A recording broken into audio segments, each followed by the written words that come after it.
Regan Slaymaker for Not Just Boxing, and I have the pleasure to be joined by middleweight contender George Liddard. George, down at Long's ABC, I mean, is it still exciting doing these Matchroom in the community events, seeing the kids in there? I was just saying to your Matchroom stablemate, Jimmy Sains, kind of, seeing the kids, helping them learn, does it still give you that excitement? Yeah, for sure. I think, the minute you walk in these gyms, these amateur gyms, you see young, hungry lads looking to make a name for themselves in this world, and I think we need more of that. I think, seeing the dedication and the discipline that these lads have to do. I remember being there, training every day, going to school all day, then coming to the gym. It's not easy. And I think the discipline that boxing puts in them is amazing. So I'm glad to see that, Matchroom are trying to get behind the community more, and it's great to see. Definitely, well, it's a testament to yourself, mate, because we still see that dedication and commitment that you show in your career. But we've got to jump straight into it, George. Derrick Osaze, Friday night, Commonwealth, silver title. I mean, sum it up into words, you fight for your first professional title. It's a bit of a long time coming, but Friday night is the night that you fight for that title, mate. Yeah, look, the last few fights we've had a few titles dangled in front of us, and none of them have quite come through. None of that being my fault or my team's fault, just the way the game works, the boxing politics, getting the fight. So I'm very pleased to be saying I'm fighting for my first title, and let's bring it home. I'm excited.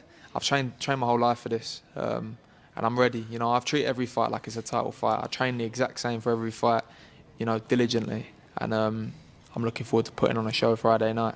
Definitely. Second time headlining as well. It sounds crazy, obviously.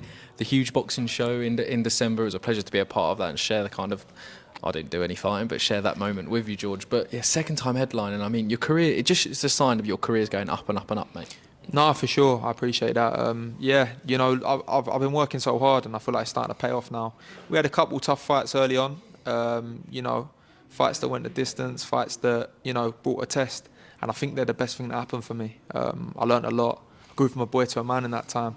And now, as you see, I'm just knocking them out one after the other. So, look, I boxed good opposition in my first 10 fights. And now we push on, win some titles in the next 10. And so on. So, I'm excited. 2 sold-out dates. One was obviously at the York Hall. We got an extension on the capacity. I think we got an extension again on the capacity at O2 Indigo. So, what can I say? 2 sold-out dates back-to-back. Around Christmas time as well, January. I know it's not easy, so I want to thank everyone, that come out, bought tickets, not just for me, for all the card. It means a lot, so soon after Christmas. So, I look forward to seeing you all there Friday night.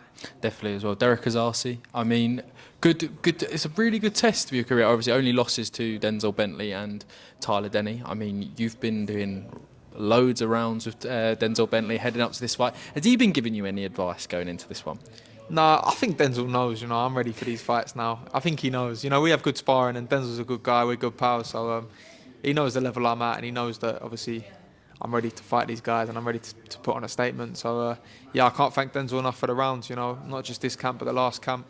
We both helped each other out, so it's good. It's good to have that level middleweight, that calibre of middleweight, getting weekly rounds with. I'm excited. Osaze is a good test. Domestically, he won that boxer tournament at Super Welter, a while back. And like you say, he's only 2 losses to one former European champion and obviously British champion going on to world level. So 2, as you say, good losses as such, good level fighters. So for me now, I've got to go put on a statement and show where I'm at in the 160 division. Definitely, and this is the year, George, where George Liddard becomes British champion. I'm not just saying that because I see you week in, week out, but that's definitely the goal, isn't it? 100%. I want to be sitting here at the end of the year, by the end of the year, British and Commonwealth champion, and I know it will happen. I trained too hard for it not to, and I'm just ready. I'm so ready to be let off my leash, and Friday night's going to be the first of the year, but we're going to put on some big performances this year. Big performances off the back of the last 2 in the back end of last year. I'm thriving, and Tony's seeing my progress. I know he's got a lot of faith in me. So for me now, can't let anyone down. Got to keep winning. That's all that matters. Never letting anyone down, George Liddard. I'll leave it there. Thank you very much, and keep lapping me on the triangle as well, please, mate. Cheers, bro. Cheers. Go,